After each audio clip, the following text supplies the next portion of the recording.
არაფერს ამ შემლები არ ახართ. რას აპირებთ? ასე ფიქრობთ, რომ დაანგრიოთ ბორის პაიჭაძის ეროვნული სტადიონი თუ ლოკომოტივი? ეს კითხვაა მხოლოდ ხელისუფლებასთან. დინამო არენა თუ ლოკომოტივი, რომელი სტადიონი შეეწირება ირაკლი კობახიძის იდეას. ივანიშვილის გუნდი თბილისში 70,000 მაყურებელზე გათვლილი ბრიტანული სტილის სტადიონის აშენებას აანონსებს. ეს მაშინ, როცა დღეს საფეხბურთო ტურნირებისთვის ორი მოქმედი სივრცეა. ლოკომოტივის, რომელიც 27,000 მაყურებელს იტევს და დინამო არენა, რომელიც 54,000-ზე მეტ მაყურებელზეა გათვლილი. ლევან ხაბეიშვილი არ გამორიცხავს, რომ ვაკეში ლოკომოტივის ნაცვლად ახალი კორპუსები აშენდება ისევე როგორც წერეთელზე. ისინი ასე ამბობენ, რომ ეხლა ჩვენ ახალს ავაშენებთ. და რატომ? იმიტომ რომ დინამო ავარიულია. იცით რა, დინამოზე შეიძლება კორპუსები ავაშენოთ.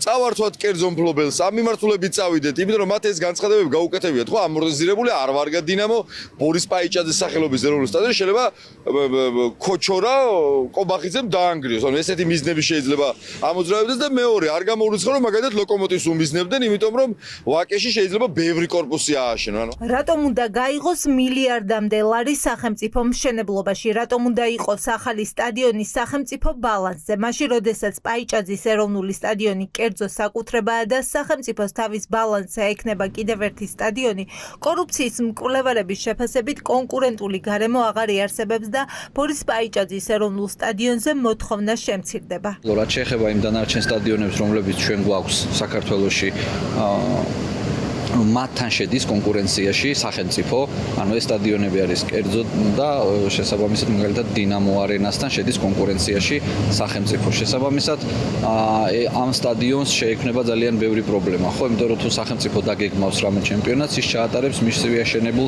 სახელმწიფო საკუთრებაში არსებულ ეროვნულ სტადიონზე და ეს სტადიონი ფაქტობრივად გახდება მხოლოდ შიდა ჩემპიონატისთვის, სადაც მხოლოდ დინამო ითამაშებს მაგალითად როდესაც იქნება მასპინძელი.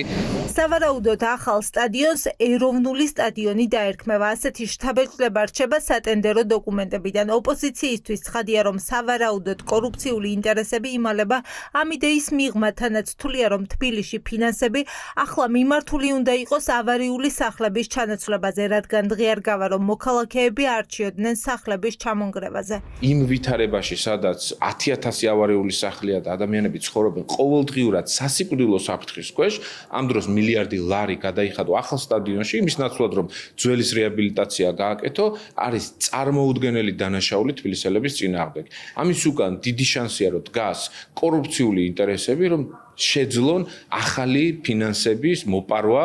ოცნება არის მოსწრებაზე, რაც შეიძლება მეტი კორუფციით მოტივირებული კონტრაქტი, ასე ვთქვათ, დაიტოვოს შემდეგი 4 წლისთვის. რა თქმა უნდა, ამ ახალ სტადიონზე ასეთი დიდი ოდენობის თანხის ლამის მილიარდამდე ლარის დახარჯვა არც აუცილებლობა და არც პრიორიტეტი იმ პირობებში, როდესაც ავარიული სახლები თავზე გვენგრევა. ოპოზიციის პასუხად თბილისის მერიაში ამტკიცებდნენ, რომ ლოკომოტივისა და დინამოს დემონტაჟი არ იგეგმება, თუმცა პირდაპირ ამბობენ, რომ მნიშვნელოვანი ტურნირები ამ მოედნებზე აღარ ჩატარდება. ყველა, ასე ვთქვათ, შეჯიბრი და ყველა თამაში შეიძლება არ ჩანაცვლეს, თუმცა ის ძალიან მაღალი დონის საერთაშორისო სტანდარტების მოთხოვნილი სტანდარტით იქნება ახალი აშენებული და რა თქმა უნდა ჩანაცვლება ამ შემთხვევაში. თუმცა სტადიონი რა თქმა უნდა დარჩება, თქვენ თუ ამას კითხულობთ, რომ ხომალ იქნება დემონტაჟი განხორციელებული დინამოს სტადიონის, რა თქმა უნდა არა. არც ლოკომოტივის. არა, რა თქმა უნდა. რა ბედიელის ლოკომოტივს ან დინამო არენას ეს გაირკვევა ახალი სტადიონის აშენების შემთხვევაში, რადგან ოპოზიცია ეჭვობს, რომ ეს დაპირებად შესაძლოა მხოლოდ წინასაარჩევნო ტრიუკი იყოს.